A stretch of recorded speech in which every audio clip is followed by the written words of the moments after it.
of kidneys.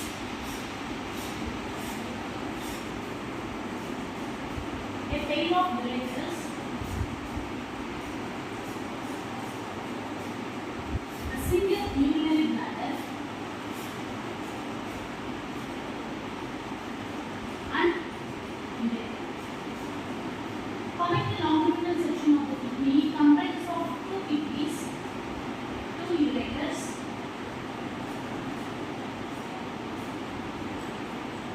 a single urinary bladder, and the ureter.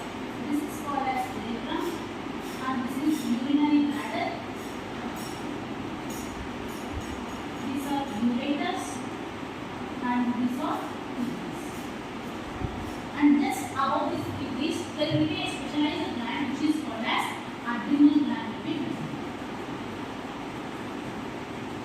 If you are going to cross section, if you are going to transfer section of this particular kidney, and this kidney is going to appear in the form of like this, where the upper surface will be concave shape, and we are going to call this upper surface as a calyx, and the inner surface we are going to call it as matrix, and inside of this kidney we have specialized structures which are called as pyramids.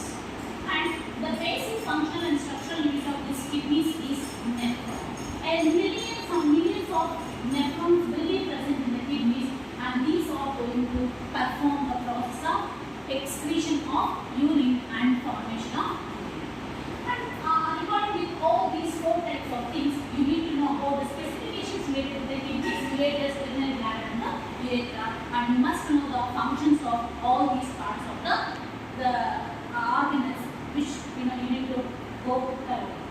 A pair of reddish brown kidneys are present in the abdominal cavity on the either side of the vertebral column. And the specifications of this, they measure from 5 to 6 centimeters in length, approximately 10 centimeters in length, and coming to the width of this is 4 centimeters width, and thickness is 2 centimeters. Left kidney is placed somewhat lower than the right kidney because of presence of liver. And inside of this particular kidneys, there will be some millions of nephrons are going to present. And coming to the blood supply of the kidney, it resembles or it receives the blood supply from the renal artery, and it will eject the deoxygenated blood from the renal vein. The two veins are going to take the charge of supplying blood and ejecting the blood from the kidneys, respectively renal artery and the renal vein. And next part is ureters. A pair of ureters which are going to arrive from the hilum of the kidney, and they are going to arrive from the hilum of the kidney, and they are 30 centimeters in length. And now the specifications of ureters, these are 30 centimeters in length, and the main function of these ureters is to receive the formed urine from the kidneys and to drop this urine into the urinary bladder. And coming to the specifications of these ureters tubes are very flexible, and these are very smooth. Inside they are lined by ciliated, striated epithelial tissue. Other than the transfer of urine from the kidneys to the bladder, it does not involve in the changing or in the concentration or manipulating the concentration of the urine. And next one is called as urinary bladder, which is called as storage tank of the urine. Approximately 1100 to 1500 ml of the urine is stored by the urinary bladder. The important specification of the urinary bladder is it is considered as a trigonal openings of the urinary bladder, right from right ureter, second from left ureter, and third from urethra. Because of presence of these three trigonal bladders, this is the characteristic feature of urinary bladder. No other part of the excretory system has this function. And if the bladder is filled with 600 to 800 ml of the urine, it will absorb the urine and will pass the urine to the outside by the process called as micturition. What is the micturition? Micturition is the process of sending out of urine from from the excretory system is called as micturition, and the process of micturition will occur when the urinary bladder is filled with 600 to 800 ml of fluid. And coming to specifications of urethra, the urethral route will be changed in case of both males and in case of females. Right from kidneys, ureters and urinary bladder will be same for both male and females, but exception is that the urethra will be different for males and females. Coming to specifications of urethra, for males it will be 20 centimeters in length, and for females it is only 4 centimeters in width. In case of males, the urethra is called as the common urinogenital duct. Why it is named so? Because it is named so that the urethra is a common passage to pass urine as well as seminal fluid. Because of passing of both urine and the seminal fluid, the duct is called as urinogenital duct, and this is the characteristic feature of only males. And coming to the specifications of urethra, it is only 4 centimeters in case of females. And up to now we have gone through only the specific outer features of the kidney. Now we have to move on to the inside specific features related to the kidneys, that is the structural and functional unit of the kidney, which we are going to call them as nephrons. Now let me look after the things which are related with the nephron. Actually, nephron is having some of the things which we are going to call it as 4 parts. Respectively, it consists only of 4 parts. That is, the first part, which we are going to call it as a bowl-shaped structure, which is called as Bowman's capsule. The bowl-shaped structure is called as Bowman's capsule. Inside of this Bowman's capsule, there is a network mesh-like covering area, which is called as glomerulus, and a glomerulus unit is also present for the nephron for the process of filtration. And coming to this particular tubule, which is very near to the Bowman's capsule, we are going to call it as proximal convoluted tubule, and the tubule which is very far away from the Bowman's capsule is called as distal convoluted tubule.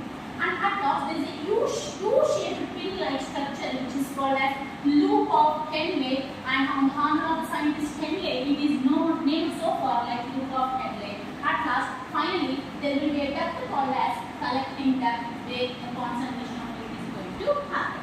And this particular nephron here in the Bowman's capsule, it consists of a small sized cells which are called as podocytes, which are responsible for the process of filtration, and the particular filtration after the podocytes is called as primary filtration.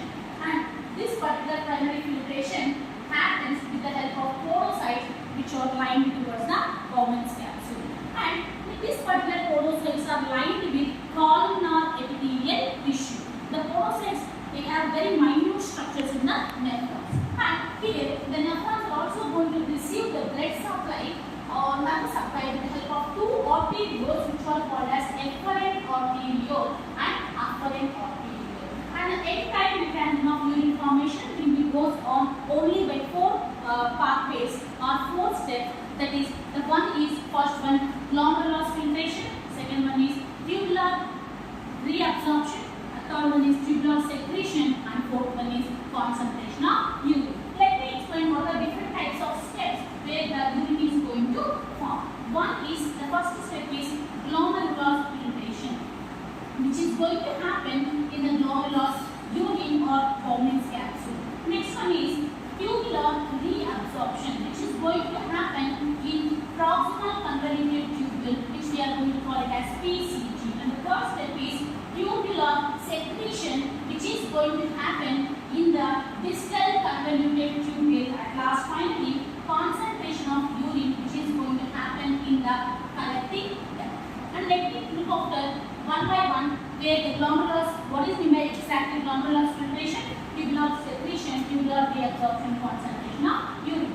Once the afferent and afferent arterioles will pick up the blood which is present in the veins and drains the blood into the Bowman's capsule or glomerulus filtration unit. Because of pressure which is created by the afferent arteriole at the rate of 7.3 kilopascals, this particular pressure will create the pressure inside the glomerulus unit. With this pressure, drains the blood into the Bowman's capsule with the help of more specialized cells called as porocytes. Now, the form of filtrate is called as primary filtration or primary urine. This primary urine is similar to the blood except the presence of blood cells like RBC, WBC and platelets. Now, the blood will move on to the proximal convoluted tubule. Now, near the proximal convoluted tubule, there will be network, capillary network will be seen. From this network capillary tube, the urine in essential components from the PCT again will reabsorb into the peritubular network. Later, the urine will move to the loop of Henle, and maximum 90% of the water, sodium, chlorine, potassium and major salts are reabsorbed from PCT to the peritubular network. Later on, in the loop of Henle, 10% of water will be reabsorbed from the loop of Henle to the peritubular network. Some salts are also going to excrete like sodium, chlorine, potassium and again some calcium are going to reabsorb from loop of Henle to the peritubular network. And from the loop of Henle, the urine will move to the distal convoluted tubule. From the distal convoluted tubule, what will happen? The reverse mechanism is going to happen like that of the PCT. Means here PCT reabsorption has occurred near the DCT, tubular secretion is going to happen. Means the unessential components from the blood will again turns into the urine, then it is secreted near the distal convoluted tubule. After upon mixing of all these components, the urine will move to the collecting duct. In a collecting duct, then with the help of posterior pituitary gland, a hormone is activated which is called as ADH, antidiuretic hormone. This hormone plays a vital role in the making of concentration of the urine, whether it must be excreted in the form of dilute or whether it should be excreted in the form of concentrated form. And the pH of the urine should always be maintained at the rate of 5.7. If not, excess amount of water is present in the body will tend to reabsorb the excess amount of the water, making the urine more concentrated by maintaining a constant pH with the help of antidiuretic hormone. In case of a condition called as diabetes mellitus, is a condition where excess amounts of urine is excreted, thereby some salts are also going to lost with the help of urine. And these are all the 4 steps which are present in the excretion of the urine and the formation of urine. And here who are going to take a charge of this particular thing means nephrons. And from the collecting duct, the next part will start is hilum.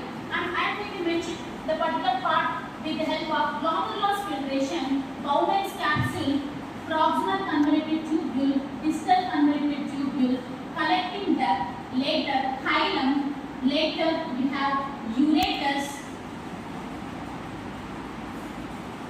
urinary bladder and urethra. And why the urethra? By the process of mixturation, all this going to eliminate. And you must know the components of the urine. The urine is composed of majorly of 99% water, mineral salts, urea, creatinine, amino acid and some of the vitamins and minerals. Rarely we can see the plasma proteins in the urine. Understood? This for the now up to now we have discussed about the basic components of the excretory system, and we have discussed so far the formation of the urine, and we have discussed about the process of mixturation, and we have discussed about the urinogenital tract, and we have also discussed about the composition of urine. And the urine is composed of the mixture from majorly the urine is composed with water, mineral salts, urea, uric acid, amino acids, creatinine, albumin and some plasma proteins are rarely excreted with the help of urine. With this we have completed the excretory system.